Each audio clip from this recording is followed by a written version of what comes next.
I don't want to be good. I don't want to be the best. I have to be.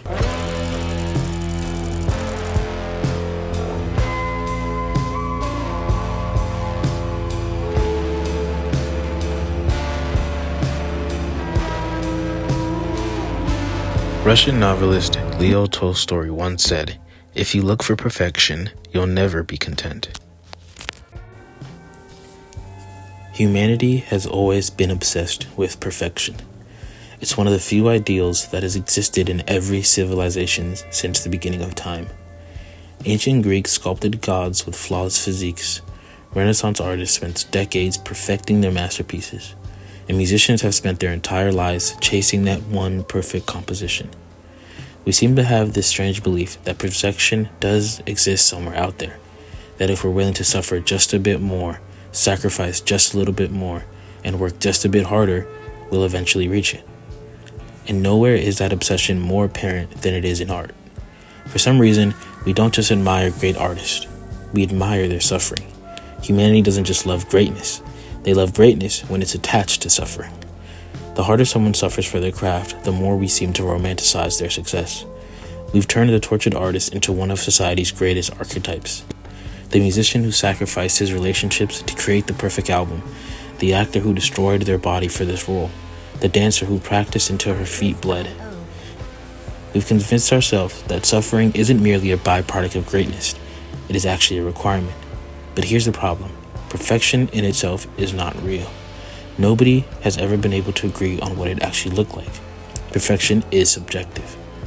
Which brings me to these three characters that perfectly represent the three different forms of artistic perfection.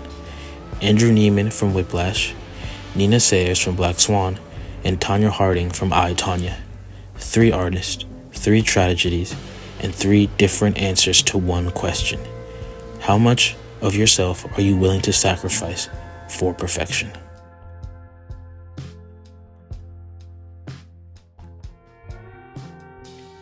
Andrew Neiman doesn't want to be good. He doesn't want to be successful. He wants to be remembered. And that's what makes Whiplash so terrifying.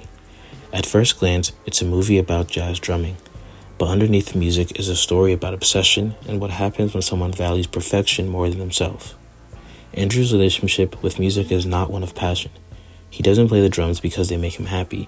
He plays because they're his ticket to immortality. To Andrew, music isn't about art. It's a competition, and that's why he immediately becomes fascinated with Terrence Fletcher. Fletcher is abusive, manipulative, and cruel. He humiliates his students and pushes them to their breaking point. Yet despite all of that, Andrew truly never hates him, because Fletcher represents everything Andrew believes that greatness requires: pain and sacrifice. Fletcher's most memorable quote is that the two most harmful words in the English language are "good job," because good job implies that you've arrived. But perfection doesn't allow you to arrive. It simply moves the finish line further away. And that's what makes Fletcher's character so fascinating. He's terrifying because a part of us believes that he's correct, and Andrew completely buys into his philosophy. Andrew becomes so obsessed with becoming one of the greatest, he no longer understands why anyone would choose an ordinary life over greatness. And perhaps the most tragic part of his character is that he doesn't just lose his relationships because Fletcher forces him. He willingly gives them up. And by the end of the film, Andrew and Fletcher are one of the same. He adopts Fletcher's philosophy and accepts his abuse. He believes that to be great, you have to suffer and sacrifice. Andrew doesn't defeat Fletcher in the final scene, he joins him. The final drum solo isn't a victory over Fletcher. It's the moment Andrew finally earns his approval. The two are no longer a teacher and student. They're equals. Two people willing to sacrifice everything in the pursuit of artistic perfection.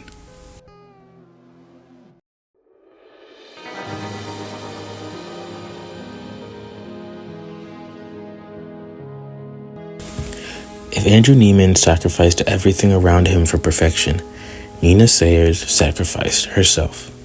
Out of the three stories, Black Swan is perhaps the most disturbing because Nina isn't simply trying to become a better artist. She's trying to become the perfect artist. From the beginning of the film, Nina has already achieved what most dancers spend their entire lives chasing. She's technically gifted, disciplined, hardworking, and respected by all of her peers. By almost every measurable standard, she is already an incredible ballerina, but her identity and her art have become irreplaceable. When Thomas Leroy cast her as the Swan Queen in Swan Lake, she seems like the obvious choice. The white swan is innocent, graceful, technical, and perfect. It's everything Nina already is. But the problem is the black swan. The black swan represents passion, chaos, and freedom. Everything Nina has spent her whole life trying to suppress. Thomas even tells her that her dancing is technically perfect, but perfection isn't enough. She lacks emotion and authenticity. She's too controlled. And that's where the tragedy of Nina's character begins. Throughout the film, she's given contradictory expectations. Be perfect. Stop trying so hard. Lose control. Be yourself. Become someone else. No matter what Nina does, perfection continues to evolve into something new. And isn't that how exactly perfection works in our real life? We're told to be authentic while simultaneously being judged for every aspect of who we are. Artists are told to be true to themselves while appealing to audiences and critics. And social media consistently tells us to love ourselves while rewarding those who present idealized versions of their lives. We're expected to become perfect versions of ourselves, even though we know those perfect versions don't exist. And by the end of the film, Nina finally becomes both the white and black swans. She gives the performance of her life and achieves the one thing she's been chasing throughout the movie: perfection. Then she says arguably the most impactful line of the entire film: "I was perfect."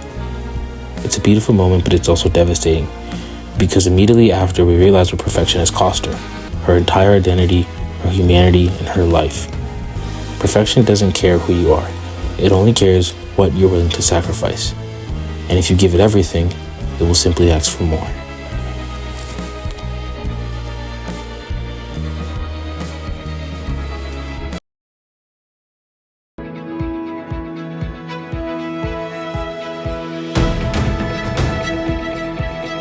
Tonya Harding's story is perhaps the most relatable, because unlike Andrew and Nina, she wasn't chasing an artistic ideal that she had created for herself. Perfection was forced upon her, and the cruelest part is that she was never given a fair chance to achieve it. I, Tonya isn't a movie about figure skating. It's a movie about class, image, and who gets to decide what perfection looks like. Tonya Harding was one of the most talented figure skaters of her generation, and that's not an opinion, it's a fact. In 1991, she became the first American woman to successfully land a triple axel in a competition, one of the most difficult jumps in figure skating and something very few women have ever accomplished. From a purely athletic standpoint, Tonya Harding was extraordinary. The problem was figure skating isn't judged purely on athletic ability. They also cared about artistry, presentation, costume, and elegance, and the image of a skater presented to the audience was almost as important as her abilities. Tonya didn't fit that image that the world wanted. She grew up in a working class in a sport dominated by wealth and privilege. She often made her own costumes because she couldn't afford the expensive ones.